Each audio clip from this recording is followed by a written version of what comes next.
السلام علیکم۔ آج ہم بات کرتے ہیں پولو فرائرے کی کتاب پیڈاگوجی آف دی اپریسڈ۔ اگر ہم دیکھیں پولو فرائرے کو تو 19 ستمبر 1921 کو پیدا ہوئے ہیں اور 2 مئی 1997 کو فوت ہوئے ہیں۔ یہ برازیلین ایجوکیٹر اینڈ فلاسفر ہیں جو یہ لیڈ کر رہے تھے کریٹیکل پیڈاگوجی کو۔ 2016 میں گوگل اسکالر کے مطابق پیڈاگوجی آف دی اپریسڈ یہ ایک سوشل سائنس کی پاپولر کتابوں میں سے ایک ہے۔ پولو فرائرے 20 سینچری کے ایک رائٹر، ایک اسکالر سمجھے جاتے ہیں۔ ان کے فادر کی بچپن میں ہی ڈیتھ ہو گئی تھی، جس کی وجہ سے وہ اکنامکس بہت ویک تھے، اور اس کے بعد ان کی مدر سکول تو اس ٹائم انہوں نے چھوڑ دیا تھا۔ اس کے بعد 1948 میں پھر سے دوبارہ ان کی والدہ نے انہیں سیکنڈری سکول میں داخل کروایا۔ اگر ہم دیکھیں کہ ان کی فلاسفری میں، ایجوکیشن میں، یا ان کے اس طرح ایک اسکالر بن کر دنیا میں سامنے آنے میں جو رول تھا، وہ اس کی فیملی کا اور ان کے ٹیچرز کا، اور وہ ایک سوسائٹی کے ایسی سوسائٹی میں رہ رہے تھے جہاں پہ ان کو ایسے بہت سارے رائٹر اور سوشلزم کے اور کمیونزم کے پیروکاروں کو سامنا کرنا پڑا۔ وہ اکثر اوقات کارل مارکس، چی گویرا، لینن جیسے ریولیوشن کے لیڈر کو پڑھتے رہتے تھے۔ اگر ہم دیکھیں اس بک کو، پیڈاگوجی آف دی اپریسڈ، یہ بک ایک ایسی بک ہے جس کو آج بھی دنیا میں کئی ممالک میں بین ہے، جس کو پڑھنے پر پابندی لگائی گئی ہے۔ اگر اس بک کو کسی بھی سوسائٹی میں، کسی بھی کنٹری میں اگر یوز کیا جائے تو وہاں پیدا ہونے والا یا سکول یا کالج سے نکلنے والا بچہ ایک لیڈر بن کر ابھرتا ہے، جو صرف اور صرف مظلوم کمیونزم کو ہی سمجھتا ہے، باقی اس میں کوئی اتنا خاص وہ نہیں کرتا۔ اگر اس بک کو ہم دیکھیں تو اس میں 4 اہم چیپٹرز ہیں، جن میں نمبر 1 پر ہے ظالم اور مظلوم کے بارے میں بات کرتا ہے، ڈی ہیومنسٹی اسپیکٹ۔ اگر اس کا دیکھتے ہیں کہ مظلوم طبقے کو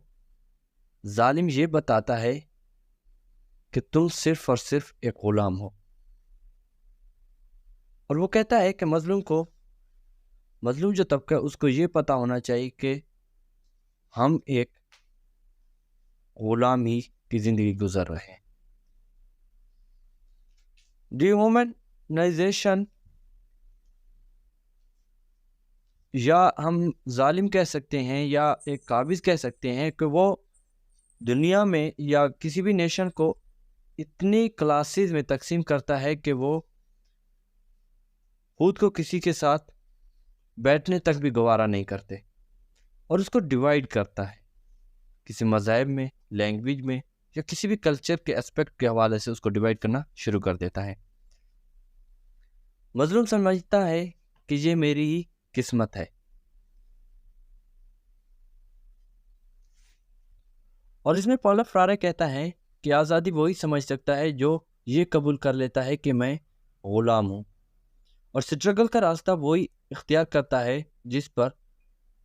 ظالم کے ظلم حد سے زیادہ بڑھنا شروع ہو جائے۔ چیپٹر نمبر 2 میں اگر ہم دیکھیں تو وہاں پہ وہ کہتا ہے بینکنگ کا لفظ استعمال کرتا ہے، اور وہ کہتا ہے کہ موجودہ جو تعلیمی نظام ہے اس میں جو ٹیچر اور اسٹوڈنٹ کا ریلیشن شپ ہوتا ہے وہ سبجیکٹ اور آبجیکٹ کا ہوتا ہے۔ ٹیچر کے پاس نالج ہوتا ہے، لیکن کہتا ہے کہ ٹیچر جو ہے ایک بینک کلرک کی طرح کام کر رہا ہوتا ہے، اور اسٹوڈنٹ ایک اکاؤنٹ کی طرح کام کر رہا ہوتا ہے، اور یہ نظام کلرک ہے، طالب علم ایک اکاؤنٹ ہے۔ اس میں طالب علم وہ پہچانتا ہے، وہ جانتا ہے جو اس کو ٹیچر دیتا ہے، اور اس میں یہ ایک مثال دے کر سمجھاتا ہے کہ ٹیچر ایک کلرک کی طرح ہے، جو مطلب ہے اکاؤنٹ میں پیسے ڈال رہا ہوتا ہے، اور وہ اسٹوڈنٹ